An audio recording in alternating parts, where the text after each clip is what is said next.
So as we advance China-Philippines cooperation, sometimes we also hear some noise from time to time.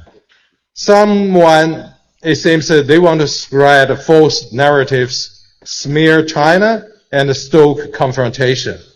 It is the mission of our embassy to firmly, loudly, clearly say no to those people. Hindi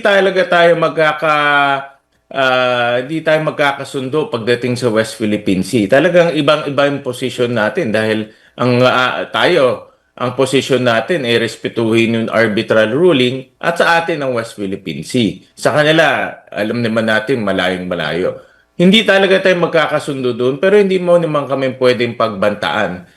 Enzo Recto, kalaban ang katiwalian at kasinungalingan, kakampi sa katotohanan at kabutihan. Tinawag na political stunt ng tagapagsalita ng Chinese Embassy na si Xi Jinping ang Senate resolution na kumukondena sa mga pahayag ng mga opisyal ng Chinese Embassy laban sa mga opisyal at institusyon ng Pilipinas. Aniya, kahit gaano raw karaming resolusyon ang ipasa ng mga mambabatas sa Pilipinas, hindi raw nito mapapahina ang kanilang paninindigan na labanan ang mga umano'y malisyosong kilos laban sa China. Para lang din daw sa political na interes ang mga ginagawa ng mga mambabatas na aniyay kaunti ang nalalaman ukol sa diplomasya.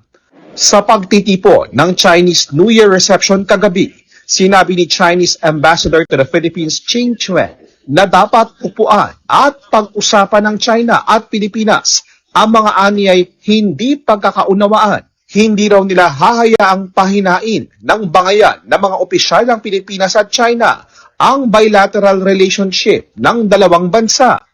Let's sit down. Let's talk. Let's find ways to manage differences.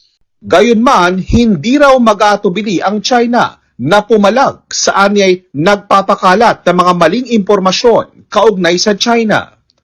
So as we advance China-Philippines cooperation, sometimes we also hear some noise from time to time. It seems that they want to spread false narratives, smear China, and stoke confrontation. It is the mission of our embassy to firmly, loudly, clearly say no to those people. Matatandaang kinondena at ipinurotesta ng Chinese Embassy ang mga naging pahayag ni Philippine Coast Guard spokesperson for the West Philippine Sea, Commodore J. Tariela. Iginiit ni Tariela, pagtatanggol lang yon sa karapatan ng Pilipinas sa West Philippine Sea. Sinuportahan ng ilang senador si Tariela at naghain ng resolusyon na inadapt sa plenaryo sa Senado. Sabi ni Senate President Tito Soto, tila gusto raw silang patahimikin ng tagapagsalita ng Chinese Embassy. Inakusahan daw ni Xi ng paninindak ang mga senador habang patuloy raw ang mga walang galang na pahayag ni Xi sa mga mambabatas. Anya, respect begets respect. Sa gitna ng issue, umaasa raw ang ambassador ng China sa Pilipinas, uusad na ang pag-uusap sa Code of Conduct o COC na mahigit isang dekada ng pilit binubuo. So this year, the Philippines serves as ASEAN's chair. We all hope that we can speed up consultations on what we call COC, Code of Conduct in the South China Sea. So reaching that agreement would lay a solid foundation for managing maritime differences. Ang COC ay ang binabalangkas na kasunduan sa pagitan ng China at Pilipinas, pati na rin ang ilang bansa sa ASEAN na may inaangking bahagi sa South China Sea. Inaangkin ng China ang halos buong South China Sea na bahagi raw ng kanilang 9 o 10-dash line historical map. Ibinasura ng 2016 Arbitral Award ang pag-aangking ito ng China at kinatigan ang karapatan ng Pilipinas sa West Philippine Sea. Samantala, nanindigan si Senator Sherwin Gatchalian na patuloy na ipaglalaban at kokondenahin ang anumang panghaharas ng China sa Pilipinas. Panoorin ang kanyang pahayag at panayam sa kanya. Punta tayo sa reaksyon ng Chinese Embassy. Dineklara din pong persona non grata yung mga lokal na opisyal ng kalayaan sa Palawan, Senador, at saka binalikan yung mga senador.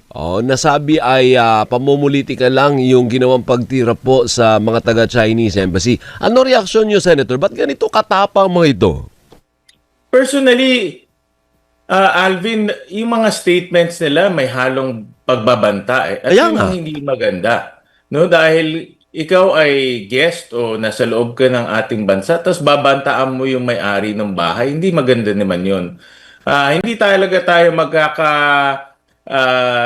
magkakasundo pagdating sa West Philippine Sea. Talagang ibang-iba yung position natin dahil ang posisyon natin ay respetuhin yung arbitral ruling at sa atin ang West Philippine Sea. Sa kanila, alam naman natin malayong-malayo.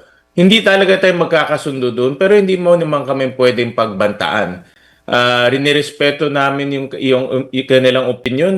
Dapat lalong respetuhin yung opinion natin at saloobin dahil nandito tayo sa sariling nating bansa. Kaya na naging basehan kung bakit inaprubahan yung sense of the Senate. At ako, bumoto ako doon. Sang-ayon ako doon sa pagkokondena sa mga statements na ginawa ng spokesperson ng Chinese Embassy dahil nakakasakit at hindi tama.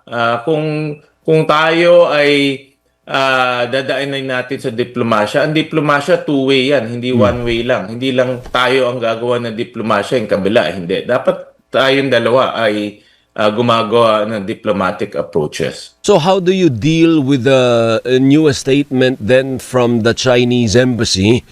Lalo pang tumapang din po, tinira ulit yung Senado Paano gagawin natin dito? Hindi ko pa nakita yung kanyang yung tono ng kanyang statement, pero hindi rin kami titigil sa pagkokondena.